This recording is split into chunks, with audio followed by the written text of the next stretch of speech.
li nga xamante ni moo di coup d'état bi ñu wax ni am na Guinée-Bissau tey yéen ngeen lëkkaloo ak ni ñu mën a tuddee les panafricains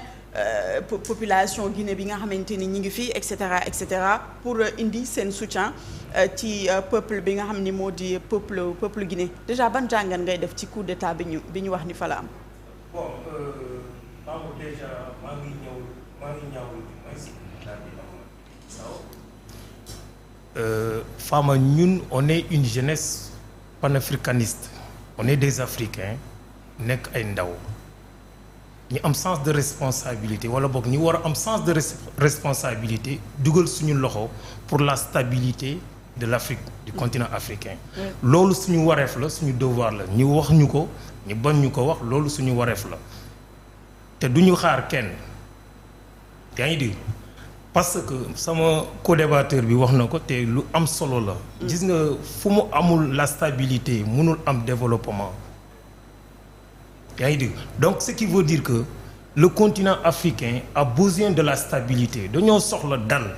pour ñu gën a mën a am yaakaar que ni Afrique war na mën a sukkaleku mais tant que ñu ngi assister ci situation yi mel nii yàlla xam na ni dañuy dem à contre-courant dans le développement te on est au XXIe siècle te quand tu prends l'Afrique par rapport aux autres continents pourquoi tu te poses la question lan moo tax le continent africain est tout à fait derrière par rapport aux autres continents en termes de développement et la réponse est ceci parce que l'Afrique c'est le lieu troublant l'Afrique c'est le lieu de la crise Afrique c'est un continent de conflit alors il est temps donc ce qui s'est passé en Guinée-Bissau dama ko ñaawlu fu ñaawlu bu yem donc du coup on est obligé de venir ici pour profiter de l'occasion dénoncer non seulement mais condamner avec véhémence cette mise en scène criminelle orchestrée par monsieur Oumaro Embalo Sissoko. kon yow d'après yow tu rejoins da ngay rejoindre les propos du premier ministre mooy que la fa xew kenn mënu ci génn ni combine la. mais exactement c'est comme si moi je dis que le premier ministre a marché sur ma langue. vous savez pourquoi. oui. dinaa la jox benn kii nu mu tudd sax benn information. man li ma lié ak Guinée-Bissau du dëkkuwaay kese man en 2023 au mois d'août j'avais échappé belle à l'arrestation des gendarmes au niveau de ma commune à l'époque période manifestation la les gens du Pastef on était traqués un peu partout et à cette époque-là ils avaient mobilisé 15 gendarmes contre ma modeste personne pour ñëw teg ma loxo yàlla dimbali ma dox seen diggante dox 18 kilomètres pour aller me réfugier en Guinée-Bissau et vous imaginez à cette époque-là bu fekkente ne la Guinée était instable est-ce que dinaa doon xalaat dem réfugier ji en Guinée-Bissau non je ne pense pas feneen laay dem mais pas Guinée-Bissau yaa ngi dégg donc bi ma àggee Guinée-Bissau yàlla dafa def ma xamante ki ñu naan Domingo Simón Pereira mooy l'opposant le numéro 2 c'est-à-dire que Ousmane Sonko numéro 2 de la Guinée ñun loolu lañ koy tuddee foofu yaa ngi dégg parce que tey appareil électoral bi en Guinée-Bissau moom moo ko yor la légitimité populaire en Guinée-Bissau moom moo ko yor yaa ngi dégg donc bi ma xamante ak moom daf ma ne mettez-vous à l'aise monsieur Dabo vous êtes chez vous et je vais vous traiter à l'image de Ousmane Sonko yaa ngi dégg te noonu la ko doxee noonu la ko defee tu veux dire alors kon depuis su fekkee ne depuis boobu ba léegi ñu ngi garder une excellente relation tey situation bi posé wu en Guinée-Bissau moo mu impliqué wu ko man lan moo war a nekk sama taxawaay donte sax woowuñu ma mais dama waroon humainement dama waroon na jóg taxaw lépp li ma mën ma apporter leen comme soutien c'est ça l'humanisme du moins vous m'entendez d'autant plus que sa famille m'a interpellé madame Paulo maa ngi koy nuyu de passage dégg nga fi ni son grand frère Dionysios Simón Pereira dégg nga ak ses amis ñi interpellé ma en tant que panafricaniste en tant qu'ami et frère pour que ñu dugal suñu loxo pour que la paix revienne en Guinée-Bissau yaa ngi dégg de un de deux aussi pour que le processus électoral maanaam la proclamation des résultats ñu woyal ko ñu xam kan moo gagné kan moo gagnéwul et en plus aussi ñu respecter la légalité constitutionnelle de leur pays loolu dafa nekk sas boo xamante ne dañ ma ko dénk alors comment dirais-je ce qui veut dire voilà d'autant plus que j'ai échangé avec le candidat de l'opposition oui. Fernando Diaz da Costa oui. dégg nga dama waxtaan ak moom mais daf ma xamal ne man de mon côté il y a aucun problème parce que la Guinée c'est mon pays oui. donc je suis un homme politique donc tous les obstacles yu may subir dama koy assumer parce que je suis un patriote mais ce qui me dérange dans cette situation-là comment les gens là c'est-à-dire les putschistes ba léegi ñu ngi téye Domingo Simón Pereira en prison on l'a emprisonné comme ça alors qu'il n'est même pas candidat c'est un allié moi qui suis le candidat moi je suis ici à Ziguinchor lui il n'est pas candidat on l'a emprisonné on l'a privé même de ses médicaments on l'a privé aussi de la nourriture de sa famille pour que ñoom ñu mën ko nourrir te ñëpp xam nañu en Afrique africain pexe rek la xam léegi imaginer tey bu lekkoon seen lekk mu nekk loo xamante ne ñaanuma ko yàlla mais on est des humains dañuy xalaat tout est possible en Afrique alors imaginer bu lekkee seen lekk li ko nar a fekk si demee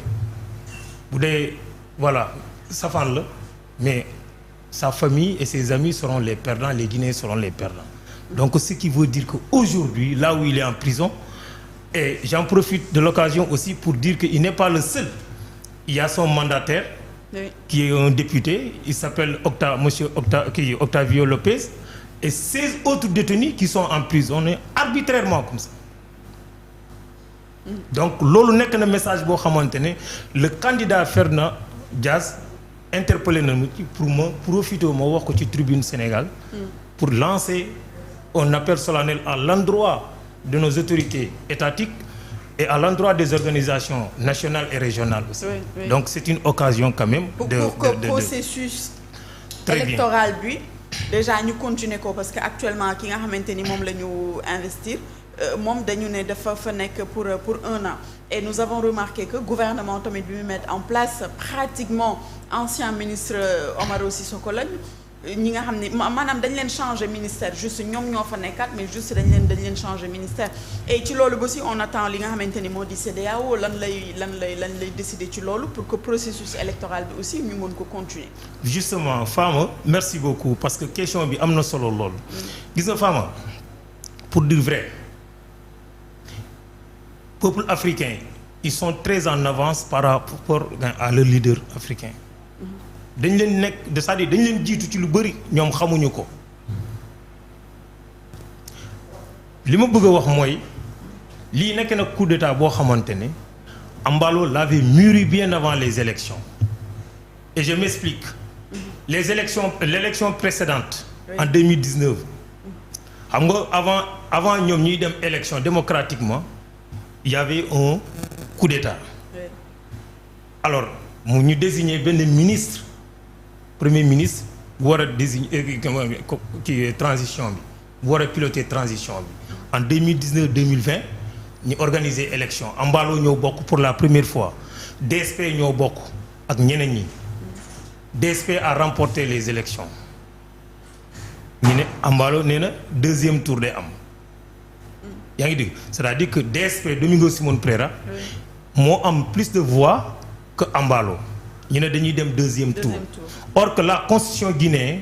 nee na dans 48 heures kenn amul droit nga proclamer que ne da nga gagné da ngay bàyyi la commission électorale indépendante moom moo am sañ-sañ mu joxe résultat yi ci diggante 48 heures Embalo s'est permis de déclarer qu'il est vainqueur parce que il avait le soutien de l'ancien président Macky Sall et il avait le soutien de l'ancien président Feu Boiro du Niger et j'en passe alors mu def benn coup forcé d'autant plus aussi même au sein de l'armée aussi ñoom ñëpp dañ leen di emballer à sa guise. Vous m'entendez? Oui. Alors finalement c'est comme ça qu'il est accédé au pouvoir. yaa ngi dégg donc loolu coup d'état la boo xamante ne nit ñi duñ ko wax. alors noonu la toogee moom xam na ne il est impopulaire. politiquement élection bi jub si le parti symbolique en Guinée-Bissau qui est le PAGC. qui est dirigé par Domingos Simón Pereira ñi écarté aussi son parti mu bokk ci élection présidentielle bi. Mais comme le gars c'est un patriote, il a accepté de travailler solidairement et conjointement avec Fernando Diaz. Et le résultat est là. Le gars, il sait très bien que la publication des résultats ne l'arrange pas. Donc, du coup, il faut mettre du sable dans le couscous, comme les Africains, les dirigeants africains ont l'habitude de faire. Et c'est ça qui est déplorable. C'est très honteux. Donc, il faut que tous les panafricanistes qui sont épris de justice dañoo war a dénoncer lii avec véhémence avec force pour que lii mu bañ a di wéy et puis la CEDEAO aussi il n'a pas joué véritablement son rôle et toutes ces situations là yi ñuy évoqué nii fii la CEDEAO a une part de responsabilité et je m'explique encore comment se fait-il que une équipe de haute commission de la CEDEAO se déplace pour aller d'un pays à un autre pays, notamment en Guinée-Bissau, rencontrer les putschistes et laisser l'opposition. Maanaam déglu les nouveaux tenants du pouvoir ak le président de la commission bi nga xamante ne bi affaire bi coole dañu ne il a disparu kenn xamul fu mu nekk bi CEDEAO ñëwee rek démb rek tak mu apparaître dégg ni ñu déglu putschistes yi ñu déglu CEDEAO maanaam CEDEAO déglu pousse si déglu président de la commission daal di ne résultat yëpp dajalewuñu donc ce qui veut dire que moom mënul wax ne diw moo gagné diw moo perdre c'est pas sérieux donc la démarche de la CEDEAO et là vous allez me permettre de terminer par là. Oui. La démarche de la CEDEAO man rafetlu ma ko les Sénégalais épris de justice qui ont leur intelligence xam nañ ne CEDEAO nu mu jëlee nii loolu te lii nii buy continuer ça ne fait que envenimer davantage la crise en Afrique de l'Ouest. Je vous remercie. Merci beaucoup Dabo.